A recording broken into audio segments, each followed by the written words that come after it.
Hello and welcome to the Big Happy Life podcast. I'm Natalie Britt, and this week I'm talking about morning routines.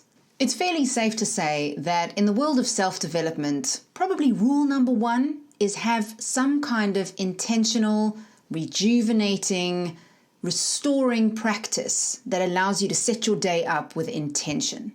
And if you've started your own self-development practices, then the likelihood is you already have some form of morning routine. In this episode, I'm going to share with you a little bit about why morning routines are so powerful. I'll go back into some of the things I've spoken about on earlier podcasts about the science behind habits and how they form. And I'll also talk a little bit about mindset and the role that that plays in how you live the rest of the day outside of the morning routine, and how what you do in the morning routine can have an impact on later parts of the day. Because it changes the stories you tell yourself, and it changes the stories about who you are. And finally, if you're new to morning routines or you just believe yourself to not be a morning person, the last part of the podcast will share with you some ideas to get you started so that you can also enjoy all the amazing benefits that come with a routine that's rejuvenating, intentional, and makes you feel like you can tackle absolutely anything. So let's dive in.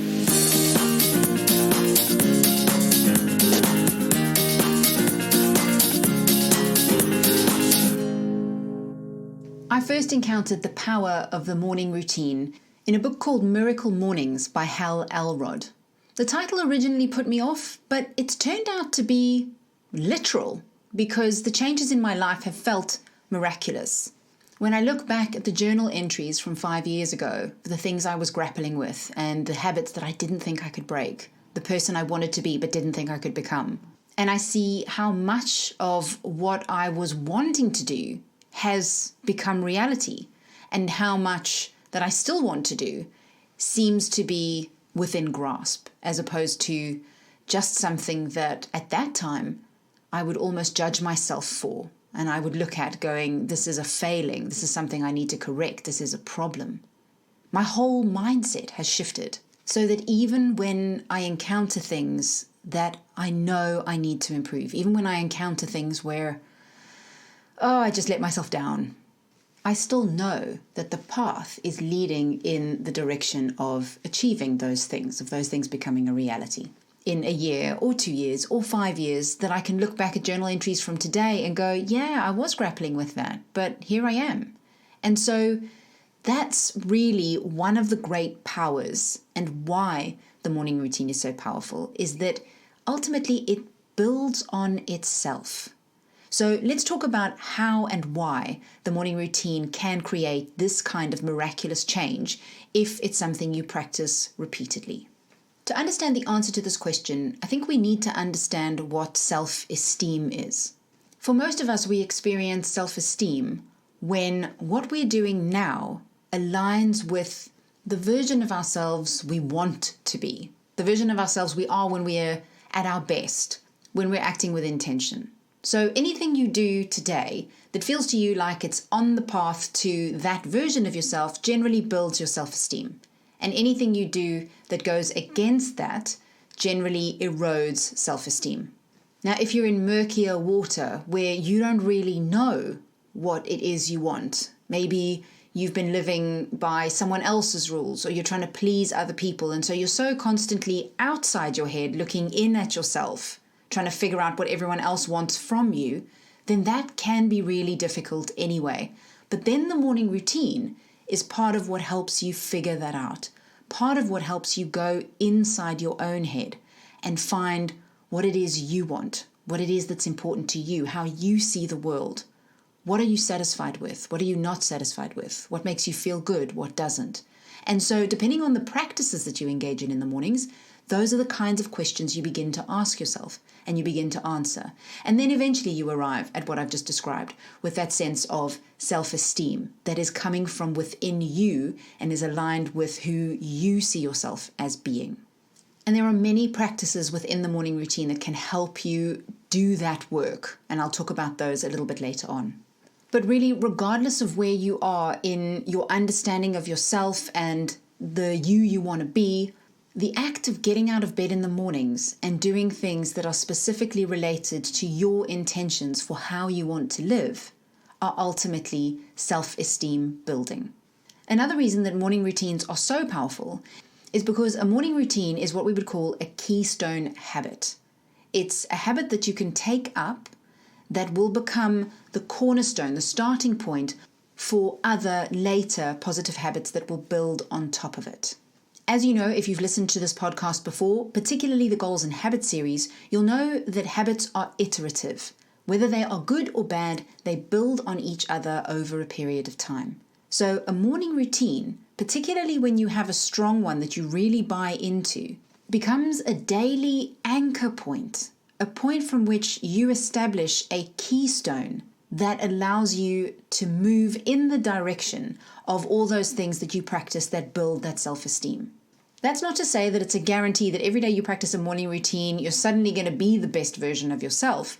I've definitely had days where I've had amazing morning routines. I've spent the hour meditating and I've done some exercise. I've written in my journal and done affirmations. And then my son refuses to brush his teeth or throws his cornflakes on the floor or something, and I'm shouty mum. Although the funny thing is, I say that, but even when I would call myself shouty mum, I'm not shouty mum anymore. I'm harsh tone mum, but I'm not shouty mum. And of course, it's not about just what happens in the morning routine. The point is, when you have a keystone habit that you revisit every 24 hours, you always come back to something that is strengthening, that is aligning, and that focuses you on what it is that's important to you and where it is you're trying to go. That is assuming that your practices include that kind of intention setting. If your morning routine involves simply, get up and do some exercise, yes, that will help you with mental well-being, it will help you with fitness and overall health, but it may not do the kind of mindset work that it needs to do, in which case some of the practices that I talk about later may be really good to add in when you are doing what you already do as part of your morning routine. So, building on our understanding of why morning routines are so powerful, we take this idea of keystone habits and we couple it with self-esteem.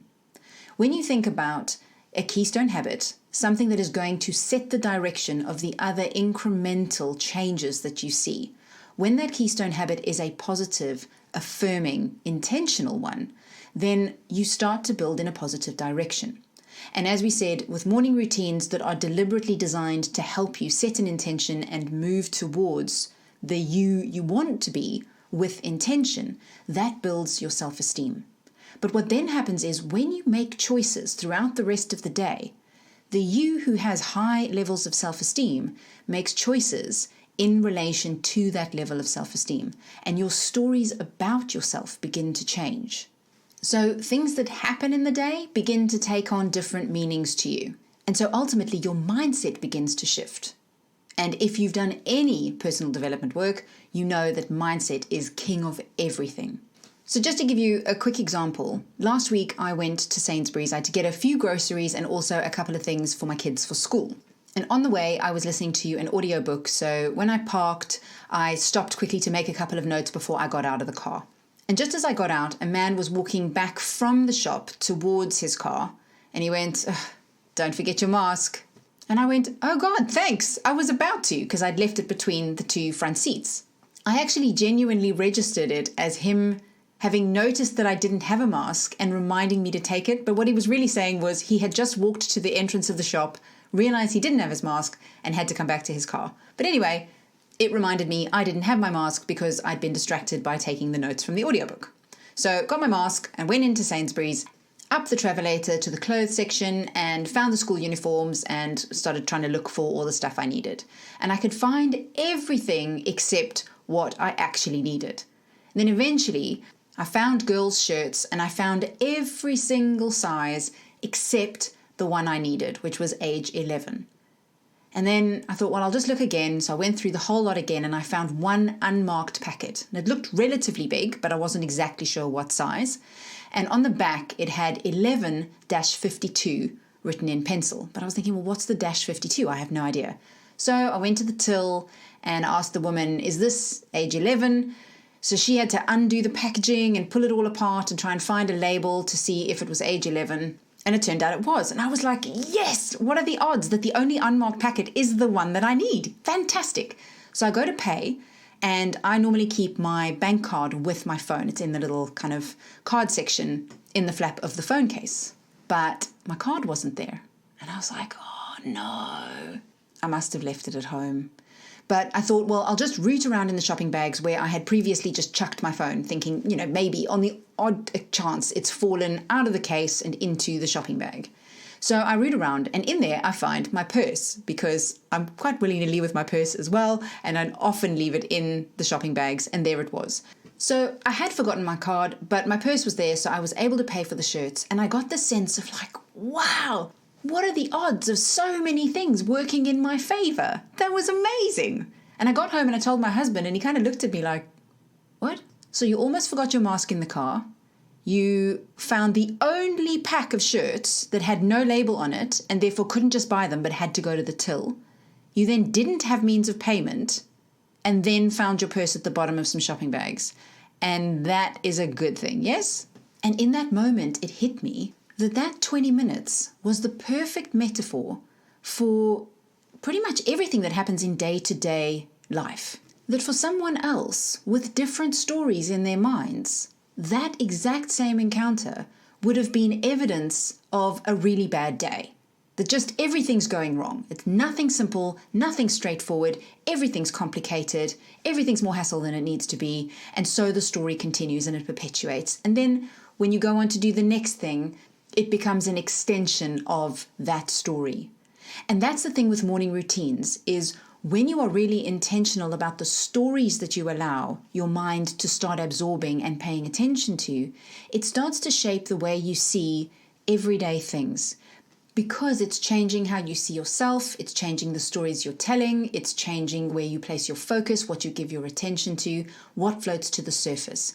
And when those things become positive, they just become really easy to deal with. Like my situation in Sainsbury's was one I left from bouncing, because I felt like something really good had happened. And not only was it just a trip to Sainsbury's, it was a trip that somebody else might have taken to be a really bad one. And if you're wondering, can you put all of that down to a morning routine? No, but you can put it down to a keystone habit that has had incremental effects on all other habits and has therefore made a difference to everyday life. And that's what anyone who has a powerful, intentional morning routine will tell you. And anyone who does comes to rely on that morning routine.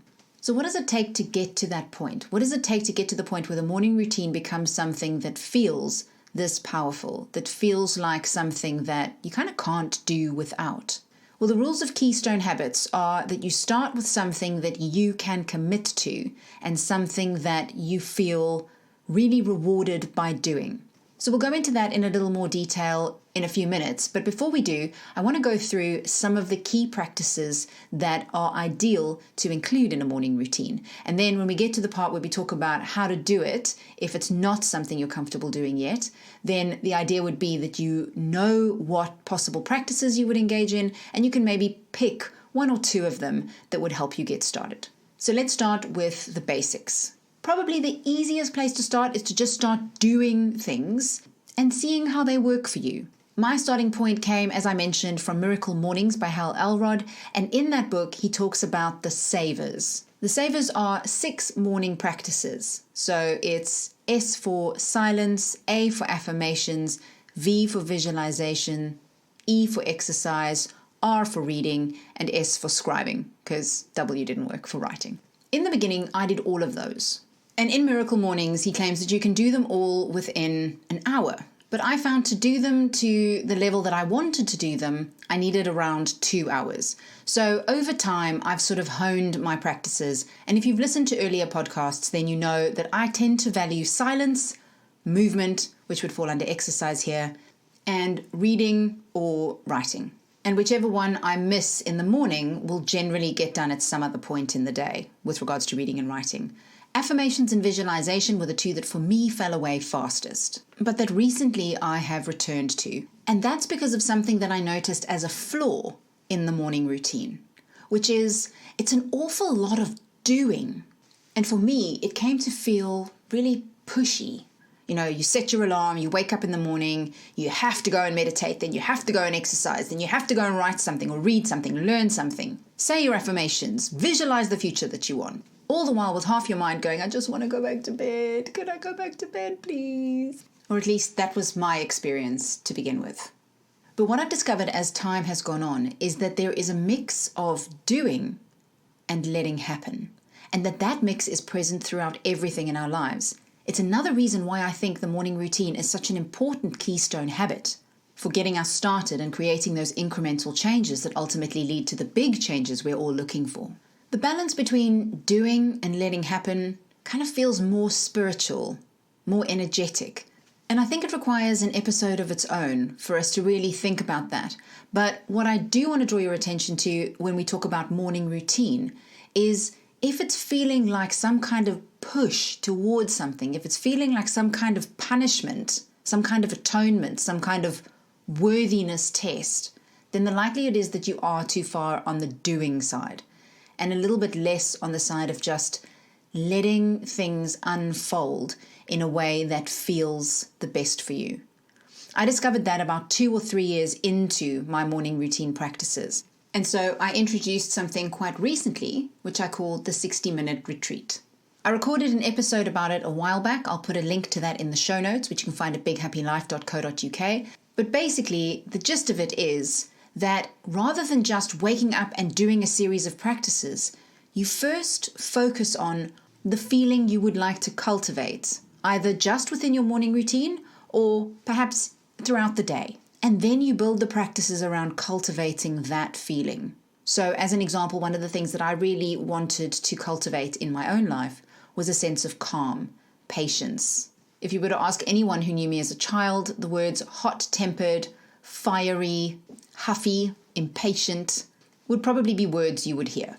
And in the early parts of my self-development journey, those were things that I was trying to fix about myself. But what I've realized along the way is that we don't need to fix ourselves. There's nothing in us or about us that requires fixing. All we need to do is to think about the kind of lives we want to create for ourselves and then cultivate the daily habits that will build those lives. And for me, I wanted the kind of relationship with my kids that didn't involve shouting or harsh tones or any of the things that are unnecessary in their learning when they make mistakes and they do feel emotional, and what they need is support and guidance, not judgment and impatience. But so often those were the things they got from me. And so what I looked at with the 60-minute retreat was to learn to practice those states or feelings. In my training as an NLP practitioner, one of the things we learned was there are no unproductive people, only unproductive states. And our states are largely determined by our feelings. So learning to cultivate the feelings that you want helps you cultivate the states you want, which helps you become productive in the way you want. So my goal was to bring those specific states and feelings into my life deliberately so that I would learn what they feel like and I would learn what brought them out in me so that I could cultivate them in other parts of life. And now if you were to ask the people who know me best, the words I think you would hear are calmer, more open, more understanding, more forgiving. Notice I don't say understanding, patient, and forgiving, because the truth is these are still traits that are unfolding. And I mean, they may still be unfolding when I'm 90. But like I said, that's what self-esteem is about. When we know we're moving in the direction of the things that matter to us, we feel good. And so even though things aren't perfect and I'm not perfect, I don't expect that of myself. This is one of the key fundamental pieces that so often comes out when I do coaching with one-to-one clients, is that sense of desire for perfection. Like I had to get to the point where it's done. That's not what this practice is about, nor is getting to the point where something is done when we're relating to ourselves really a measure that's ever going to lead to something that's going to help. It's only ever about the unfolding. It's never about the arrival at some kind of destination. It's not like buying a house when we're talking about ourselves and our habits and our ways of being. So yes, so the savers as acts that you can do become really powerful if you can align them with a particular feeling that you would like to cultivate, or align them with an intention that you have for the day. What is it that you want to bring to that day? How do you want to show up in your relationships, in your work, for yourself? And then you align the practices that you choose to do in the morning routine so that they help you kind of place your attention, place your focus on those things. That for me was a game changer in terms of creating the things I do in the morning, as opposed to just getting up and throwing on exercise clothes and getting started. One resource that has really helped me with that intention setting is the High Performance Planner. It's a journal that has a series of prompts in it, and it was created by Brendon Burchard, who wrote High Performance Habits, which was a book I read a few years back that I really loved. And that year I asked for the journal for Christmas, but I've only just started using it about a week ago, and I found it to be really, really good at focusing my attention on the things that matter and allowing me to A, recognize some of the things that are just happening for me, and B, help align the things I'm doing to help those things happen. So it's an A4 book, and it's a double-page spread for each day. And you get journal prompts in the morning, journal prompts in the evening, and then there's a section in the middle with half-an-hour time slots where you can put in different things that you're going to be doing in the day. Interestingly, for me, that's the part I use the least. So it's the morning and the evening prompts that help me think about the day that I'm finding most valuable. I have found in the past that structuring my day to half-an-hour time slots has made me a bit more intense and a bit more stressed. But actually with this book, what I've ended up doing is by using the morning prompts, I then, in those half-an-hour time slots, only fill in the things that really matter, that I really want to make time for, that I definitely want to include in my day, and that if I have to make choices between them and other things, those are the things I want to do. And so it's really helped me to maintain focus on the things that are important. I don't know if you remember the episode with Nikki Abraham, who spoke about her favorite book, which was The One Thing. Well, this kind of helps with that. It's like, well, what is your one thing for today? Or what is your one thing for this morning and your one thing for this afternoon? And what are you going to do to make those things happen? So it's like a great combination of that intention setting and those action steps. The resource I was using before that is called the 5-Minute Journal. That was recommended by Natasha Bray, who was also a guest on the podcast a few weeks back. This one's a lot quicker to fill in. It takes less than 5 minutes actually in the morning and then again in the evening. And it's really just asking you questions about things that you're grateful for, things that would make today really great for you. And then it provides space for an affirmation. And then in the evening, you look at 3 amazing things that happened today and also one thing you could have done that would have made today even better. And that's it. So hopefully, again, you see the theme of aligning your intentions with your actions and then providing an opportunity to reflect on the things you've done in the day and the stories you tell yourself about them. What was most interesting to me about both of these structured journals, which I kind of missed when I first started doing morning routines and just did them with a blank journal, is that they both have an evening component. And that's something really, really important when it comes to the practices that give your morning routine its power, is that the morning routine works best if it is accompanied by an evening routine. Maybe a bit shorter, but something that allows you to reflect on how you did the day and how well your intentions matched your actions, and then what you would do differently tomorrow. So it almost brings that whole incremental positive habit change into consciousness and allows you to drive it with a little bit more intention. And I think doing those kinds of things can really increase the power and the speed with which these things work. So even if you're going to use a blank journal for writing as part of your morning routine, the key thing here is to give yourself an opportunity to reflect on the day and therefore include a little bit of journal practice in the evening as well. It's not essential, but it does increase the speed and power with which you begin to see results in your life. That said, it's important to give it time. A, to embed as a habit. Now, again, if you remember from earlier episodes about habit, there's a very popular myth that habits take 21 days to embed. That is not true.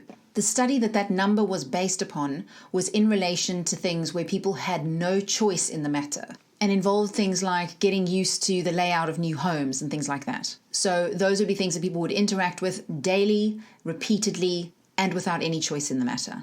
Whereas with the starting of a positive habit like a morning routine, there is always the choice to just roll over and go back to sleep. And unless you have reached the point that feels very unfortunate, but often can be really fortunate and is usually some kind of catalyst that forces you to make a change, then that sense of urgency isn't there either. I often see this in my clients, and I saw it in myself as well, that kind of when those gremlins are chasing you, when you feel like you're so on the edge, you cannot cope anymore, it's like, that can get you out of bed. But then things start to improve and you reach an even keel again. And then you think, this is okay.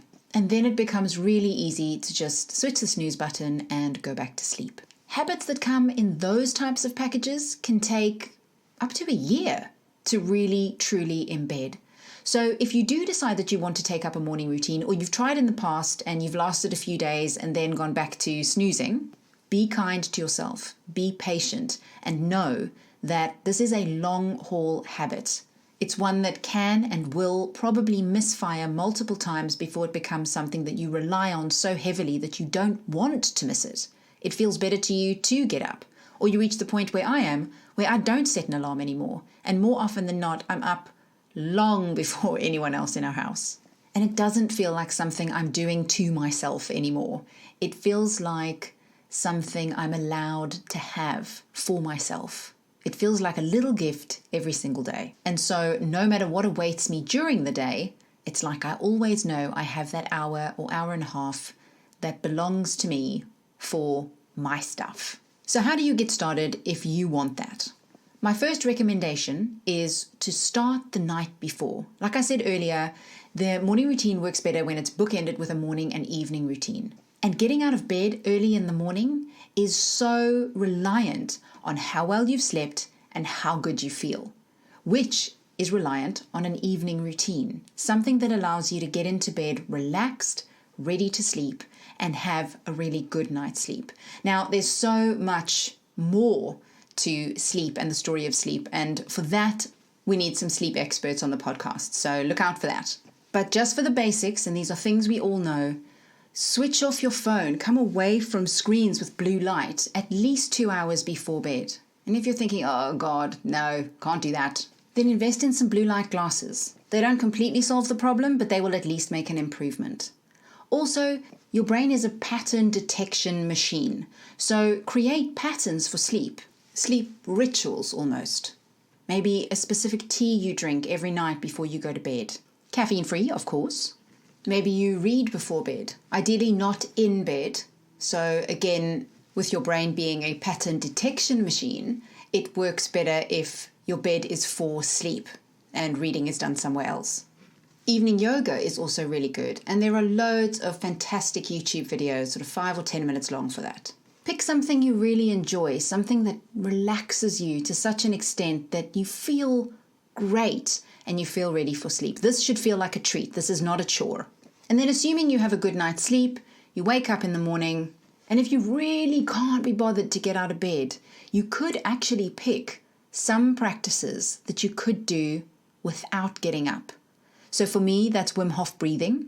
If I'm really thinking, I just want to lie here for a few minutes longer, then the first thing I do in the morning is Wim Hof breathing. So that involves 3 rounds of breathing and breath holds in between, and takes about 10 or 15 minutes. I normally find I'm quite rejuvenated after that, and I am ready to get out of bed. Possibly not super practical if you're lying next to somebody who's still asleep, but if they sleep deeply, you should get away with it. The other thing you could do, and another thing I do from bed, is meditation. So normally what I would do is just sit up in my bed, cross-legged, close my eyes, and meditate for 20 minutes.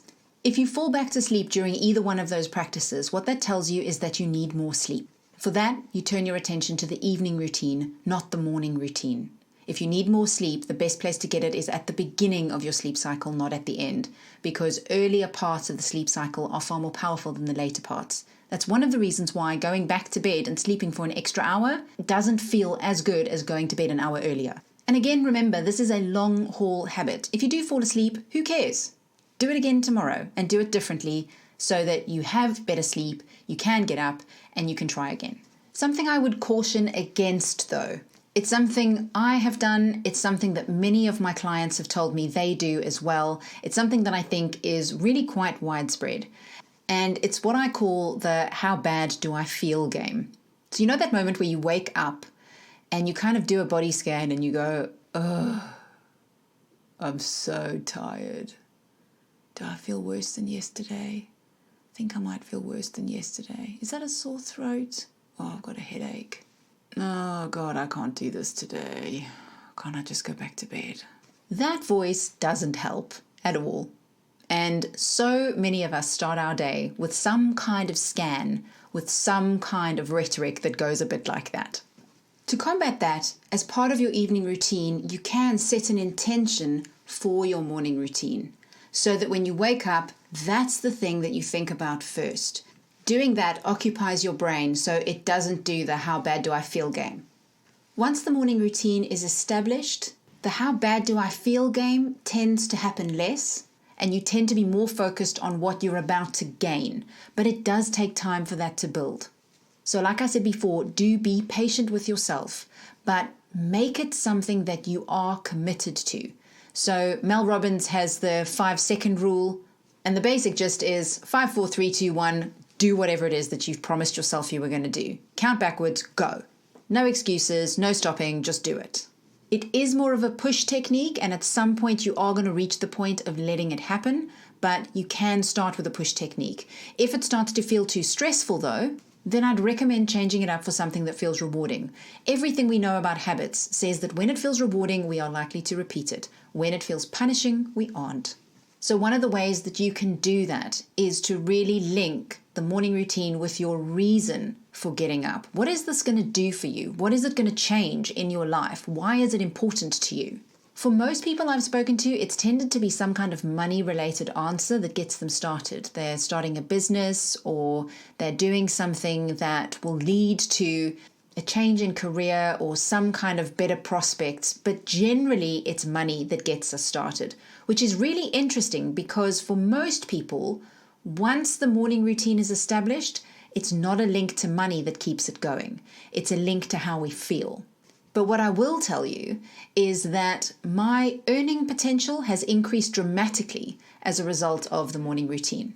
I'm a much better trainer, I'm a much better coach, and I'm a much better speaker as a result of the things I have done and invested my time in over the last 5 years in doing my morning routines every single day. And that has changed the demand for my services and also has changed the prices that I can charge. But more importantly, I feel like a better person and I know I'm a better parent. And I hope I'm a better wife. So whatever your motivation, be clear about it. And if you don't have clarity about what your motivation is, that will probably be having an effect on your self-esteem in a wider capacity. So outside of the morning routine, that lack of clarity about what it is you want, how you want to show up, could have a much stronger impact in other areas of your life. And if that's something you want to work on, but you don't think you're going to be strong enough to do it yourself in the morning routine, then do reach out either to myself or another coach or somebody that you would like to work with who can help you get that clarity, help you find that crystal clear motivation and get you started. But let's say you do want to do it on your own for a while first and you do want to just kind of hop out of bed and get going. Some of the practices that can be really useful to get you going a bit more quickly.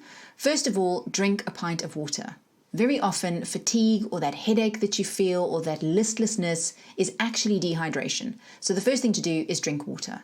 Secondly, do some of the things that your body associates with waking up, your normal morning stuff. So that might be brushing your teeth, combing your hair, having a coffee, doing something that you normally associate with being awake.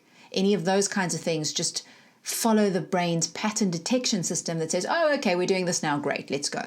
Start with some of the practices that you find easiest or most enjoyable, and then build up to the others. And if you really, really believe yourself to just not be a morning person at all, then set yourself the smallest, most laughable goal for your morning routine to get you started. Even if that's, 1 minute to do push-ups or something, and then you're allowed to go back to bed. Then just do that. Or 10 seconds to write a 1-word intention for the day, and then you're allowed to go back to bed. Then just do that. But do those things every day. And in the beginning, don't allow yourself to do any more. Don't try and trick yourself because then your brain knows the trick and then it resists the trick.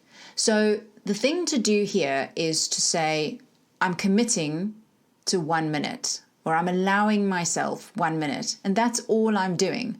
When you finish the minute, go back to bed. And what you'll likely find is quite quickly that will become unsatisfying and you'll need to make it 2 minutes or 3 minutes.